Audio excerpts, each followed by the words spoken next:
બારોટીલા આપણે બનાવી રહ્યા છીએ પાલકના પાંદડા.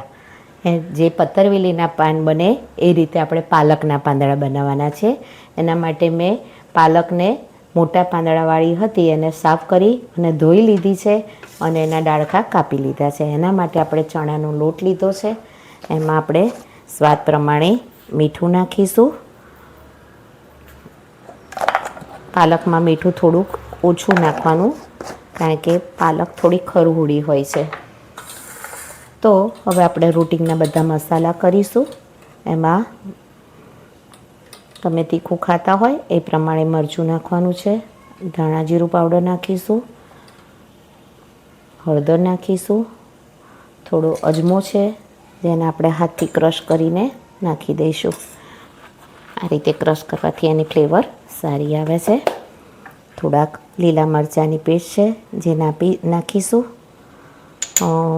થોડુંક સૂકું લસણ છે એને ક્રશ કરી લીધું છે. લીંબુનો રસ છે જે આપણે નાખી લઈશું. અને ખાંડ, લીંબુના રસના ટેસ્ટના પ્રમાણમાં આપણે ખાંડ પણ ઓછી વધતી તમે કરી શકો છો. થોડોક ગરમ મસાલો નાખીશું.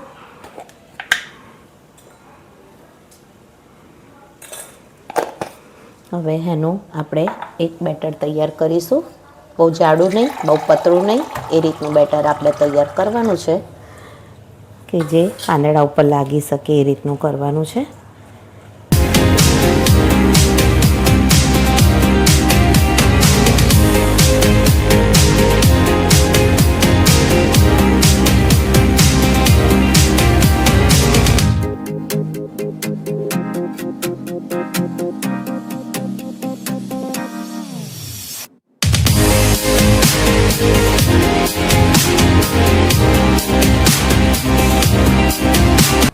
તો આપણે એના માટે એક થાળી લઈ લીધી છે.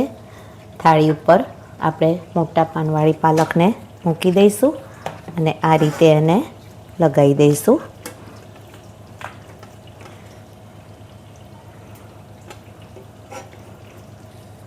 એને બીજી બાજુ થોડું મોટું પાન થાય એ રીતે આપણે સાઈડમાં મૂકીશું. થોડું એની ઉપર બીજું પાતળું આ રીતે મૂકીશું.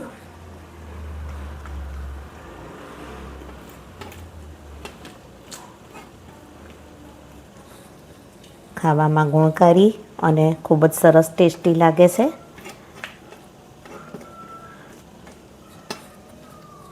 એની ઉપર નાના નાના પાન હોય એ થોડા અંદર મૂકી દેવાના, જેનાથી રોલ થશે.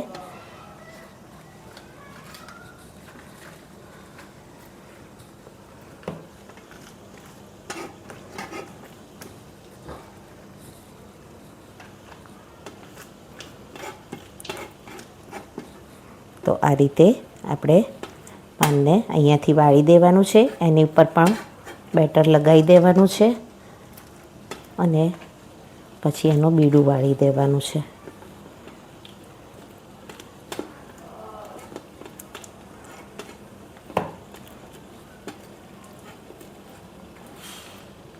આ બહુ સ્મૂથ હોય છે પાન અને બહુ જ જલ્દી ચડી જાય છે. આ રીતે એનું બીડું વાળી દેવાનું છે અને આપણે આમ મૂકી દેવાનું છે સ્ટીમરમાં. આ રીતે આપણે બધા પાન ચોપડી લઈશું. તો દોસ્તો, આપણા બધા જ પાંદડા પાલકના તૈયાર કરી દીધા છે ચોપડીને. અને હવે આપણે ગેસની ફ્લેમ ચાલુ કરી અને આની ઉપર સ્ટીમ થવા મૂકી દઈશું. થોડું પાણી મને વધારે લાગે છે તો પાણી ઓછું કરી દઈશ. ગેસની ફ્લેમ ચાલુ કરીશું અને એને બરાબર બાફી લઈશું.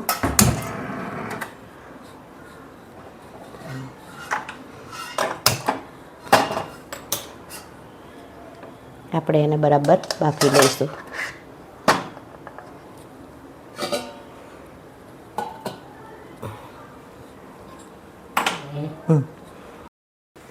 તમે જોઈ રહ્યા છો દોસ્તો, તો હવે આપણે ચેક કરી લઈએ કે આપણા પાંદડા ચડ્યા છે કે નહીં.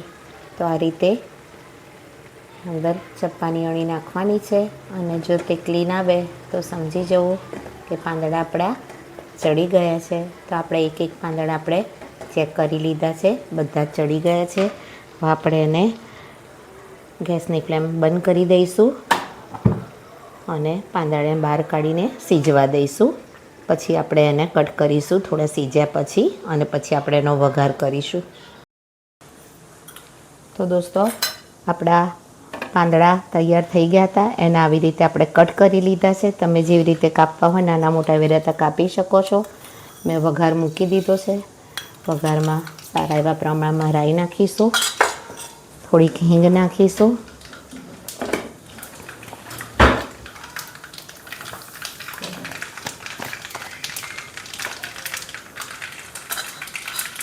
અને લીલા મરચાં છે જે વઘારમાં આપણે નાખી દઈશું. લીમડાના પત્તા નાખીએ, થોડાક તલ નાખીશું,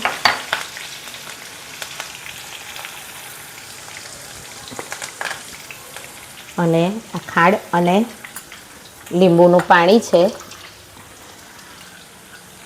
જો તમારે કોરા કરવા હોય તો ચાલે, ના નાખી શકો, સ્કીપ કરી શકો છો. આ ખટ મીઠા અને ક્રન્ચી થાય છે. તો આપણે કાશ્મીરી મરચું નાખી અને ઉપર આ વઘારમાં પાણી ખાંડ મીઠાનો જે લિક્વિડ છે એ નાખી દઈશું, અને પછી આપણે પાંદડા નાખી દઈશું.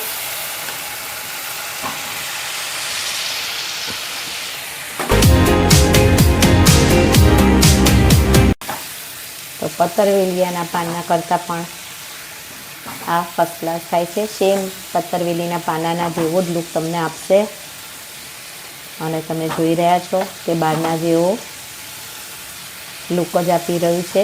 આવી રીતે ખાંડ અને લીંબુનું પાણી કરીએ એટલે મસ્ત મજાના રસાવાળા પાત્રા તૈયાર થઈ જાય છે પાલકના. તો તૈયાર છે આપણા આ પાલકના પાત્રા. આપણે સર્વિંગમાં લઈ લઈશું.